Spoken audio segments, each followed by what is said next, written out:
অফিসে ক্লায়েন্টদের সামনে প্রেজেন্টেশন দেওয়ার দিন হিজাব পরে আসায় ফরিদা ইয়াসমিনের উপর খুব ক্ষেপেছেন তার বস। তার বস ফরিদা ইয়াসমিনকে ডেকে বলল, আপনাকে না আমি বলেছিলাম প্রেজেন্টেশনের দিন ভালো পোশাক পরে আসতে, কি পরে এসেছেন এসব? ফরিদা ইয়াসমিন বললেন, স্যার, এই হিজাবটা আমার আব্বাজান গত বছর হজ করতে আসার সময় আমার জন্য সৌদি আরব থেকে নিয়ে এসেছেন। এটা তো বেশ ভালো একটা পোশাক। বস তাকে থামিয়ে দিয়ে বলল, এসব পোশাক দেখলে ক্লায়েন্টরা তো আমাদের জঙ্গি ভাববে। আপনার মক্কা শরীফের হিজাব দিয়ে তো আমি ডিল ফাইনাল করতে পারবো না। এই শুনে ফরিদা ইয়াসমিন বেশ কড়া গলায় বললেন, স্যার, হিজাব পরলেই কি মানুষ জঙ্গি হয়ে যায় নাকি? আমি কোটটাই পরলেই কি অপরাধের ঊর্ধ্বে গিয়ে ভালো মানুষ হয়ে গেলাম? এই শুনে তার বস রেগে গিয়ে বললেন, আপনি তো মস্ত বড় বেয়াদব। সাহস পান কিভাবে নিজের বসের সাথে এভাবে তর্ক করার? আপনাকে আমি এই মুহূর্তে চাকরিচ্যুত করলাম। এসব হুজুর নামক জঙ্গি দিয়ে আমার কোম্পানি চলবে না। আজকের প্রেজেন্টেশন আপনি না, সরওয়ার সাহেব করবেন।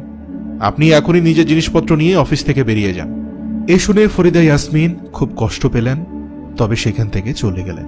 চাকরি চলে গেলেও অন্যায় আর ধর্মের অবমাননা সে মেনে নেয়নি। এই ভেবে মনে মনে নিজেকে নিয়ে গর্ববোধও করছে সে।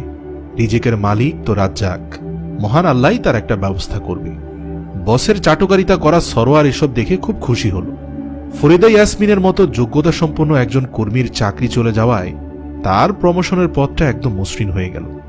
এর কিছুক্ষণ পর অফিসের ক্লায়েন্টরা আসলেন এবং সরোয়ারের বিচ্ছিরি প্রেজেন্টেশন দেখে খুবই বিরক্ত হলেন। ক্লায়েন্টের মাঝে যিনি প্রধান ছিলেন তিনি তো বলেই বসলেন, আমরা আপনার চেহারা আর সুন্দর শুট বুট দেখতে আসিনি। আপনি তো কাজের কাজ কিছুই করতে পারছেন না। আপনাদের সেবাগুলো তো এখনো ভালোভাবে বর্ণনাই করতে পারেননি।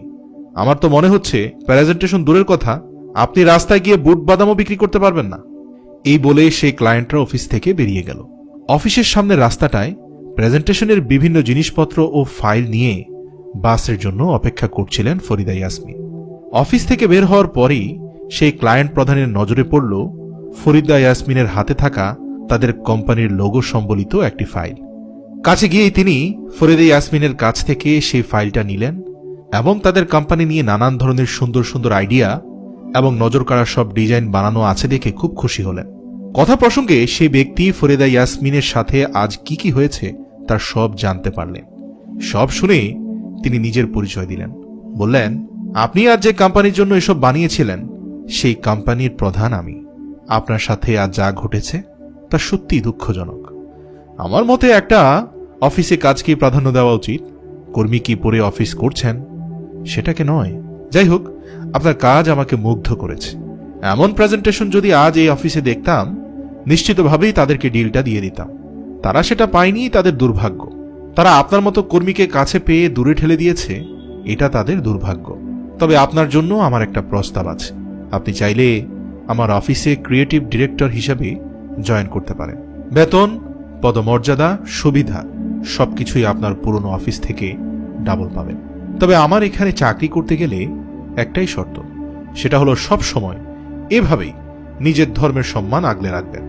আপনি হিজাব পরবেন, অন্যদেরকেও হিজাব পরার ব্যাপারে আগ্রহী করবেন।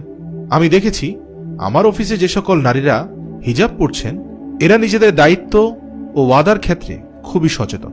এই প্রস্তাব শুনে ফরিদা ইয়াসমিনের কপালে থাকা চিন্তার ভাঁজটা মুহূর্তেই হারিয়ে গেল। সে খুব খুশি হয়ে তার নতুন বসকে চাকরির জন্য ধন্যবাদ জানাল।